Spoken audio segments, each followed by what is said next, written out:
All right, Pete, we're back on for another session of Real Talk with Real Innovation. Today, we're going to be getting into kind of end of year planning and what that means for you guys, your clients, and just anyone who's curious about life insurance planning in general. So, the first set of questions are just around why the planning matters this time of the year. So, to kick things off with a quick question around we're in this home stretch of 2025. What's the energy feeling like at Real Innovation right now as people are kind of thinking about wrapping up the year?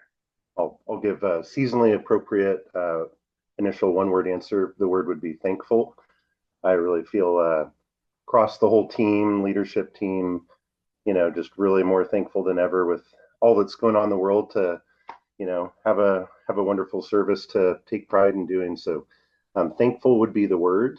And then, I think you also asked maybe a little bit of a humorous add-on when we're talking about end of year. For viewers that don't know this, we'll share a little industry dirty secret is that in my experience, everybody towards the end of the year, it can be kind of this self-fulfilling excuse to basically be a bum. Oh, nothing gets done at the end of the year, and not here. That's another thing we find really refreshing is, the team really loves what we do. We roll up our sleeves and, we take off, Thanksgiving and Christmas and New Year's and all that. But it's still a wonderful time to get a lot of work done, and we don't buy into self-limiting thoughts and beliefs. So, very good. Love to hear that. Now, let's switch into what are you hearing from clients kind of as they're looking back on the year? Are there any common themes or things that maybe surprise you guys that you are hearing from clients and just their reflections on 2025? Yeah, wonderful.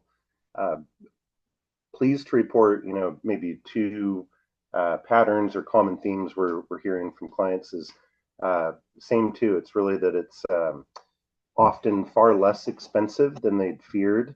It's a very rational reason. I think some people think they're putting off doing the right thing and they know they need it, but they're thinking like, gosh, I don't want another bill the size of a mortgage. And the truth is, for many folks, it's really not that expensive. And we like to teach and tell people something's better than nothing. If they don't have it and you got loved ones counting on it, like, okay, let's adjust it. And then the other thing, absolute credit to the licensed agents and brokers is they report that they really liked working with them, that they were, I dare say real and, thoughtful.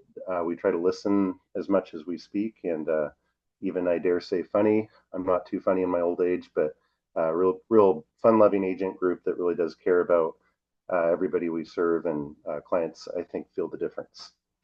Love that. So, why is the end of the year then the best time to think about this? Like, what makes it different from if someone were to say, you know what, new year, new me, I'm going to get a life insurance policy? Why should they be doing it now, even if it might feel a little bit tight, whether with all the other things they have going on? Sure.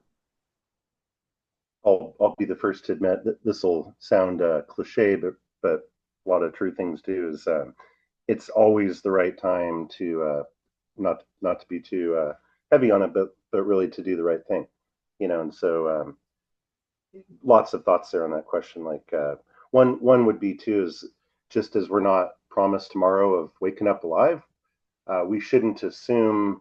We hope so, but we don't know what's around the corner health wise. So it's not said differently. Another truth that many clients know, but some don't, is unlike some government benefits, life insurance is a privilege, not a right, and we don't always qualify for it. And statistically, as we age, it gets harder to get and a little more expensive, even if we don't have health changes. So bottom line, if folks need it, they absolutely should look into it. And then as far as taking some stress or anxiety out of it, when clients reach out to us, we don't charge any broker fees or consultation fees, and so essentially no pressure. There's no cost to talk to an expert. And then big picture, a lot of people like to ask us about, okay, I know I need it, but what type? And we generally will advise a couple of things. One, a humorous comment. There's the humor again, is we want clients to have enough coverage. It's about balance. Have enough to where you sleep soundly at night because you've got that peace of mind knowing, my family's protected, but not so much that you can't afford to buy dinner at night. You don't want to bite off more than you can chew.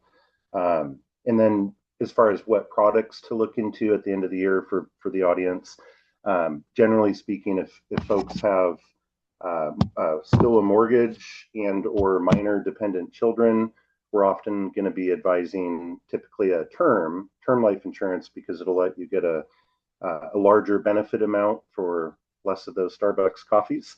And then vice versa, if folks, have gone through that season in life, they don't have a lot of debt remaining, and they're more concerned about their loved ones not passing around a hat at the funeral, we'll look into kind of a more modest final expense whole life. So there you have it. Now that's great because that leads into the next question, which is around, how do you know if your current coverage still makes sense, right? If you had a standout year, you had a massive year, you had a baby, you bought a new house, new job, whatever the case may be, big things are happening. And I'm sitting back and I'm thinking to myself, well, do I even know if this is still what I need? What do you say to those people, and how do you advise them to pursue potentially changing or shifting their policy? Yeah, wonderful question. Boy, that's it's probably like a 5-part answer. I'll try to do it in like 2 or 3, but I'll just throw out for sure some like life events that often would be appropriate to maybe needing something different.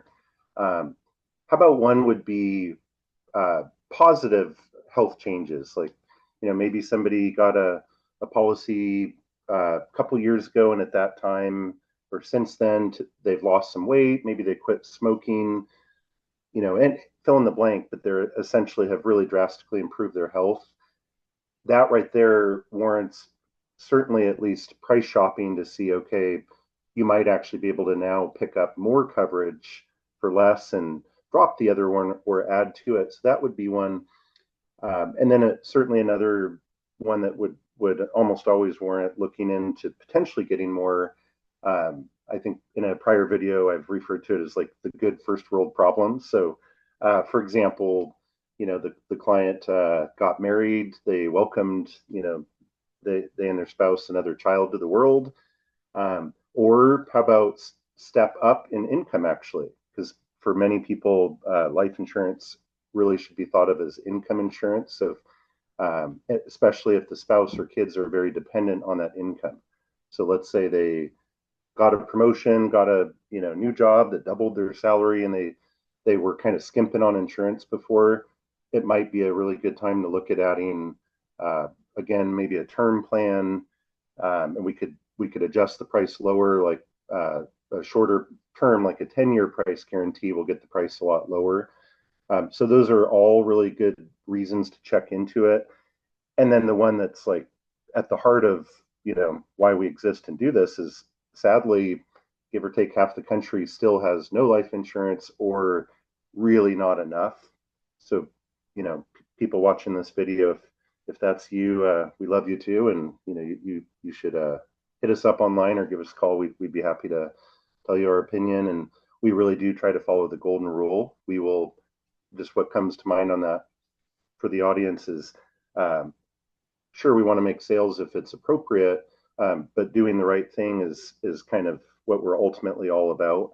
So there'll be calls where the person thinks they need it and actually it doesn't make sense. Maybe they got a great deal and we're going to tell them that and say, you know what, it wouldn't be cheaper.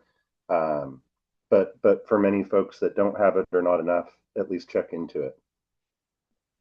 All right, so this was all really great information, Pete. Thank you so much for kind of taking the time to go through and speak to the audience about all the amazing things you guys are doing, especially this time of year when we're reflecting and thinking about the future. This was really fantastic, and I'm looking forward to the next conversation where we're going to dive into taking action before the new year starts. So this is a little bit more reflective. We're going to get into the next one where it's action oriented. But otherwise, it's always a pleasure talking to you. Thank you so much, and we'll talk to you on the next one. Thank you, Paige. It's my honor.